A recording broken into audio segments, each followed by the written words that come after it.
This is Bob. Bob wants to make friends. He really wants to. But right now, Bob is completely frozen.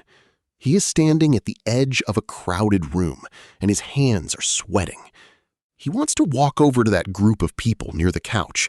He wants to say something cool, or at least normal, but his brain is actively sabotaging him. Right now, Bob's brain is screaming at him. It's telling him that if he walks over there, he will trip. It's telling him that if he speaks, his voice will crack. It's telling him that everyone will turn around, look at him, and immediately judge him. Bob is currently suffering from a massive psychological glitch. It is called the spotlight effect. This is a trick our brains play on us, where we genuinely believe a giant spotlight is shining directly on us at all times. Bob feels like he is the main character of the room and that every single person is hyper-focused on his posture, his clothes, and his facial expressions. But if we actually zoom out and look at the room, we can see the hilarious reality. Nobody is looking at Bob. Literally nobody. Everyone else in this room is way too busy panicking about their own awkwardness to notice Bob. The guy by the chips is wondering if his shirt looks weird. The girl by the door is hoping she doesn't stutter when she speaks. People aren't analyzing Bob's existence. They are entirely trapped inside their own heads, wondering if they have food stuck in their teeth. Because of this intense fear of being judged, Bob does what most people in his situation do. He retreats. He gives up, leaves the room, and goes straight home. He locks his bedroom door, jumps onto his bed, and opens social media. This is where Bob makes his biggest mistake. He starts scrolling through his phone in the dark. He looks at everyone else's curated highlight reels. He sees photos of people at parties, groups of friends on trips, and people laughing together. Bob looks at this and convinces himself of a lie. He convinces himself that making friends is an effortless, natural talent that everyone else received at birth, but he somehow forgot to download.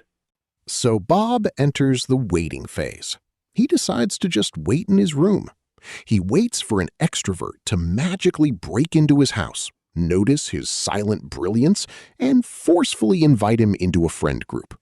He thinks that if he just stays quiet and agreeable, someone will eventually adopt him. But we know that is not how the world works.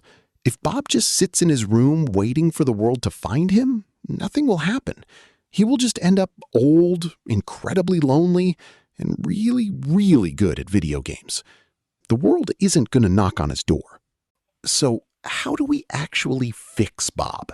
We can't just throw him into a massive party again. That would break him. We have to start small. We need to build his social tolerance from scratch using a concept we call the low-stakes hello. Bob needs to realize that socializing is an actual muscle. And right now, Bob's social muscle is completely atrophied. It is weak. If a guy hasn't lifted weights in years, you don't put him under a 300-pound bench press on day one. You give him the light dumbbells. The low-stakes hello means Bob's goal for the next week is not to make a best friend. His goal is simply to acknowledge human existence with zero expectation of a reward. He needs to say good morning to the barista. He needs to look the grocery cashier in the eye and say thank you. He needs to nod at the bus driver. At first, Bob's heart will race just doing this. But after a few days, his brain will realize something groundbreaking. Saying hello to a stranger did not result in death. Nobody laughed at him. The spotlight didn't turn on. The baseline anxiety will start to drop, and the muscle will start to grow. Once Bob gets comfortable acknowledging people, he faces his next major roadblock. Let's call it the conversational boss battle. He manages to start talking to someone, but then, a few sentences in, the conversation dies. The dreaded awkward silence hits. Bob's brain goes completely blank, and he panics. To get Bob through this, we need to equip him with a basic conversational cheat code. It's an acronym called FORD. This stands for Family, Occupation, Recreation, and Dreams. Whenever Bob finds himself standing in silence, he doesn't need to invent a brilliant topic. He just needs to pull a card from the FORD deck.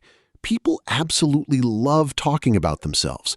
It triggers the same reward centers in the brain as food or money. So Bob just needs to ask questions. He can ask what they do for fun outside of school or work, which covers recreation. He can ask what they are studying or what their job is like, which covers occupation. By doing this, Bob shifts the pressure. He lets the other person do 80% of the heavy lifting, while Bob just listens and nods. Finally, we have to teach Bob how to handle the inevitable reality of rejection. Because even if Bob does everything perfectly, not everyone is going to want to be his friend. And Bob needs to understand that this is completely normal. Let's say Bob actually coordinates his courage and texts someone to hang out, and they text back a dry excuse or just don't reply. Bob's immediate instinct will be to spiral. He will think he ruined everything and that he is fundamentally unlikable. We need to teach Bob the 3-strike rule. If Bob invites someone to do something and they say no, that's strike 1. Maybe they were genuinely busy. If he tries again a week later and they say no again, that's strike 2. If he tries a third time and they reject the offer without proposing an alternative day or time, Bob is officially done. He doesn't need to get angry. He doesn't need to tweet about it. He just needs to quietly close that chapter and move on. They are simply not his people.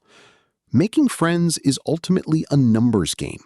You'd have to sift through a lot of dirt to find a few pieces of gold. Bob doesn't need a stadium full of people chanting his name. He doesn't need a massive, chaotic entourage like you see in the movies. He just needs 2 or 3 reliable people who understand his specific brand of weirdness and don't make him feel exhausted. Bob is starting to get it. He's standing a little straighter. The sweat is drying up. It's going to take some time, and it's going to feel incredibly awkward at first, but we are going to get him there.